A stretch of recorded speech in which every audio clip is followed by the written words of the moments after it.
What's up, ladies and gentlemen? I am sitting down with Tyler Harden of TTJH Sports, and we are doing our little mini series for the week of we're picking teams: quarterback, two wide receivers, running back, tight end, edge, linebacker, corner, and safety. Players are going head to head, and we're just drafting them. Now, we did draft them off screen. This is what our teams do look like, but I wanted to dive in with Tyler and just see who he thinks his team is highlighted by for this week. Tyler, thanks for coming back on. How are you doing? Glad to be here, man. We got a loaded slate for week 7. It's going to be a good time talking about it. And yeah, dude, we got some great games this weekend. Oh, for sure. Us college football fans, we've really been spoiled this year, and a lot of people say it's the last year of college football as we know it. There are a lot of big changes coming, and a lot of changes have happened over the past 2 years as well, so we do have a lot to look forward to. But Tyler, who's your team highlighted on offense this week? Yeah, so obviously the big game that everybody's kind of talking about, it's a West Coast game. We got the Oregon Ducks and the Washington Huskies going up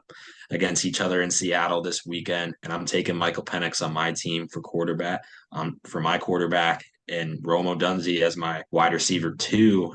And I just think the two of them are really going to prove a lot of people wrong who may still be saying, hey, is Washington legit? Is this air raid offense enough to compete with the big boys? And I think it is. I think the two of them are really going to have a field day together and just be slinging the rock around. So I really like to see what Penix and Odunze do on Saturday against the Ducks. And kind of bouncing off that a little bit, speaking of teams that are kind of hot right now, I'm also taking Jawar Jordan as my running back from Louisville. They're coming off a great win at home against Notre Dame. They got a slightly easier game this coming weekend against Pitt, at Pitt on the road, but I think Jordan's still going to do his thing, put up some great numbers, find the end zone again. I think they're going to pick up right where they left off this past Saturday. I love it. I love it. It seems to be like kind of a little trend for the past 3 weeks between us picking a quarterback and one of their wide receivers for our teams.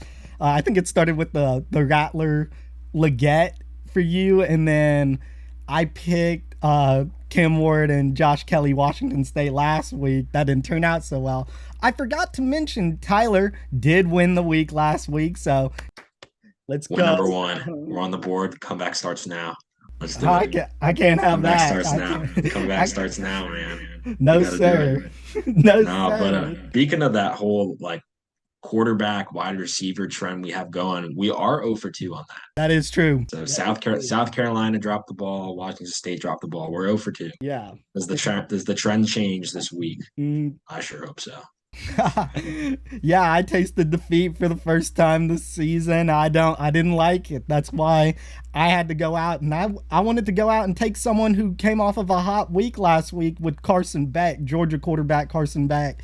Coming off of a huge game against Kentucky this past weekend, finally looks like Beck has hit his midseason form, and they'll be actually here in Nashville to face Vanderbilt. And I think he'll continue his momentum, and it should be a pretty good week for him. A second player I kind of wanted to highlight from my offense was my freshman pick, Colorado wide receiver Omarion Miller, who's facing Stanford. Stanford hasn't been playing the best ball this season, to be honest, not like calling them out on that or anything. You know, Colorado really didn't play a great game last week against Arizona State, so it's gonna see we'll get to see who's gonna play better this week for sure. So hopefully on Friday night Omarion Miller has another one of those games like he did 2 weeks ago. Yeah, I like the Omarion Miller pick right there. I think, like you said, Stanford isn't really playing the best ball right now. Like you said, not to call him out, but I think this will be a game where he gets a lot of reps and they kind of get to implement him a little more, kind of make an easy transition for him. And he was put on the biggest of stages so far this college football season against USC, where it seemed like everybody was watching that game, and he went out and he did his thing. So I feel like they're going to give him another opportunity, more of an opportunity against Stanford this coming weekend. I think he's going to do well. Oh yeah, and especially with the potential return of Travis Hunter, you know everybody's going to be eyeing him, so why not Miller show out again? Yeah, that's a good point. Now, Tyler, to hop on over to the other side of the ball, of course, we got to have our defense. Who is your defense highlighted by this week? Yeah, So sticking with Louisville here, I'm kind of just riding that train right now. I'm all bought in with them. They looked great on Saturday against Notre Dame. And I'm picking the guy that had 2 picks against the Fighting Irish. I'm going with Devin Neal at my cornerback slot. Picked off Sam Hartman twice out of his 3 interceptions on the game and on the year. And if you have 2 interceptions against a guy that came into the game throwing 0 up to that point, I feel like you're doing something right. And the Louisville defense just seemed to have been firing on all cylinders. Their whole team seemed to have been firing on all cylinders. And I feel like at that point, that type of momentum is kind of hard to stop. So I'm going with him. I'm getting all the Louisville guys on my team, and hopefully they do the same against Pitt this weekend. Louisville is definitely not a bad team to select from.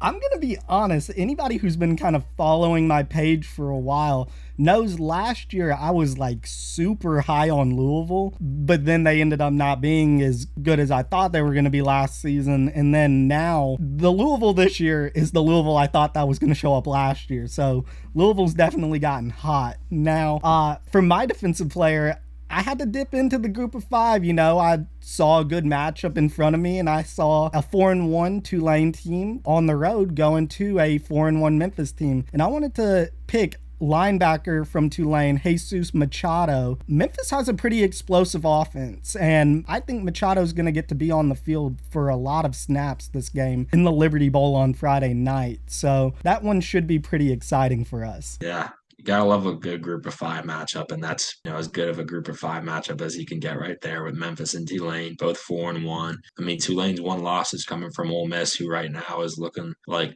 one of the forerunners of the SEC West. So you definitely can't complain when it comes to that. And I think he's gonna do some good for you there too. Yeah, totally. Now, Tyler, let's talk about kind of our games of the week. Who are you picking? Which game do you look the most forward to, I should say? Yeah, so of course having their quarterback and their top target wide receiver on my team this week, of course I'm going to be watching the Oregon-Washington game. That's my game of the week. Personally, for me, I think this is one of the games of the year right here for the Pac-12, which is a conference that's been loaded this year. So I think that's kind of going to determine like who's the top dog in that conference. There seems to be a lot going on, and I think Washington and Oregon have slightly separated themselves from the pack, but I feel like the winner of that game is really going to be in the driver's seat of that fast-moving car that you call the Pac-12 right now. So I feel like that game's going to be one to watch. And I feel like on both sides of the ball, there's going to be some talent firing around. I love that you picked that game. And I love that game's going on this weekend. My game of the week is going to be USC at Notre Dame. So, one of the other undefeated Pac-12 teams, and USC